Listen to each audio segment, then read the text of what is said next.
हर कोई multivitamin tablet खाता है, फ्रूट्स एंड वेजिटेबल्स खाता है, लेकिन सच ये है कि जितना विटामिन आप लेते हो वो पूरा का पूरा एब्जॉर्ब होता है या नहीं।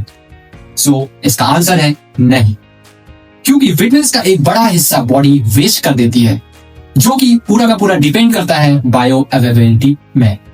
जिसका मतलब विटामिन का कितना पार्ट बॉडी में ब्लड के थ्रू सेल्स तक पहुंचता है और यूज होता है। सो आज हम इसका रियल साइंस समझेंगे। So hello friends, welcome to the channel hack any math. स्वागत है आपका एक बार फिर से मसालेदार वीडियो पे। सो समझते हैं, बायो अवेलेबिलिटी एक साइंटिफिक टर्म है जिसका मतलब है जितना विटामिन आप खाते हो उसमें से एक्चुअल कितना बॉडी टिश्यू यूज कर पाते हैं। एग्जाम्पल के तौर पे अगर आप 100 mg विटामिन लेते हैं तो क्या ये 100 mg विटामिन ही आपके शरीर में पूरा का पूरा एब्जॉर्ब हो जाएगा? नहीं, उसमें से कुछ मात्रा में 30 to 40% लॉस हो जाएगा, जो कि यूरिन के थ्रू वेस्ट हो जाता है। विटामिन 2 टाइप के होते हैं, fat soluble and water soluble. So fat soluble KEDA and water soluble B complex and C। सो जो फैट सॉल्युबल विटामिन होते हैं इन्हें एब्जॉर्ब करने के लिए खाने में थोड़ा फैट लेना जरूरी होता है। बिना फैट के इनका एब्जॉर्प्शन कम हो जाता है और ये जो विटामिन होते हैं लीवर एंड टिश्यूज में स्टोर भी होते हैं। एंड वही बात करते हैं वाटर सॉल्युबल विटामिन की, तो ये इजीली एब्जॉर्ब हो जाते हैं लेकिन बॉडी में स्टोर नहीं होते, इसलिए इन्हें डेली इनटेक करना होता है। वही बात करते हैं साइंटिफिक रिसर्च के हिसाब से विटामिन के एब्जॉर्प्शन को कुछ चीजें इंक्रीज भी करती है। विटामिन डी सनलाइट से एक्टिवेट होता है, इसलिए सुबह की धूप बेस्ट होती है। विटामिन सी आयरन के एब्जॉर्प्शन को इंक्रीज करता है। हेल्दी फैट्स की बात करें तो विटामिन KEDA के लिए जरूरी होता है। वही जो गट बैक्टीरिया होते हैं विटामिन B12 के लिए जरूरी होते हैं, क्योंकि वो इंट्रिंसिक फैक्टर को एक्टिवेट करते हैं।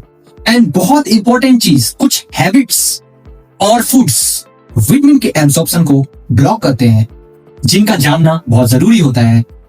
टी और कॉफी जो कि आप रोज लेते हैं, जिसमें टेनिन होता है जो कि आयरन को बाइंड कर देता है, जिससे इसका एब्जॉर्प्शन बहुत कम हो जाता है। वही अल्कोहल और स्ट्रेस विटामिन B कॉम्प्लेक्स को रैपिड ड्रेन कर देते हैं। एंड ज्यादा कुकिंग से विटामिन C और विटामिन फोलेट जो होता है वो पूरी तरीके से नष्ट लगभग होने लगता है। वही बात करते हैं फिटेट्स की, जो कि दाल और बीन में पाए जाते हैं, जो कि जिंक और कैल्शियम का एब्जॉर्प्शन कम कर देते हैं।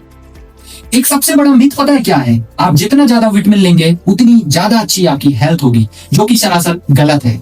सच ये है कि कुछ विटामिन का ओवरडोज भी हार्मफुल होता है, जिससे आपको बचना चाहिए। विटामिन ए एक्सेस होने से बर्थ डिफेक्ट्स और लीवर डैमेज होता है। वही विटामिन डी एक्सेस होने से हाइपर कैल्सीमिया, जिसका मतलब ब्लड में कैल्शियम की मात्रा ज्यादा हो जाना। और दूसरा मिथ पता है क्या है? जो कि बॉडी बिल्डिंग में बॉडी बिल्डर्स लोग ध्यान नहीं देते हैं, जिम वाले जो होते हैं वो ध्यान नहीं देते हैं। क्या जो सप्लीमेंट होते हैं उनका मानना होता है फूड से भी बेटर होते हैं, लेकिन सच ये है कि जो नेचुरल फूड सोर्सेस होते हैं उनका absorption as compare to tablets और सिंथेटिक फूड मटेरियल से ज्यादा होता है। एक बहुत इंपॉर्टेंट चीज बताता हूँ, विटामिन को प्रॉपरली और अच्छी तरीके से एब्जॉर्ब करने के लिए कुछ टिप्स, प्रैक्टिकल टिप्स आपको याद रखना चाहिए। Vitamin D sunlight and fatty food के साथ लीजिए।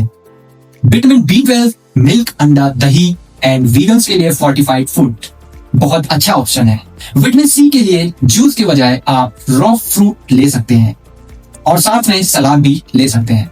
फैट सॉल्युबल विटामिन के लिए थोड़ा घी, ऑयल या नट्स के साथ खाएं।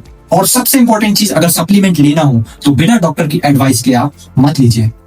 तो दोस्तों एक बात को समझिए, विटामिन लेना तो बहुत जरूरी है, लेकिन साथ ही उसका एब्जॉर्ब होना और यूज होना भी उतना ही ज्यादा जरूरी है। एक चीज याद रखो, it's not what you eat, it's what you absorb. अगर आपको ये वीडियो पसंद आया हो तो चैनल को शेयर एंड सब्सक्राइब जरूर कर देना। बेल आइकन को क्लिक करना बिल्कुल भी ना भूलें, ताकि मेरे डेली वीडियो के अपडेट आप तक तुरंत सबसे पहले पहुंचे। एंड वीडियो में लाइक एंड कमेंट जरूर करना, और नेक्स्ट वीडियो किस टॉपिक पे चाहिए मुझे जरूर बताना। तब तक के लिए मिलते हैं ऐसे अमेजिंग कंटेंट के साथ, तब तक के लिए जय श्री राम।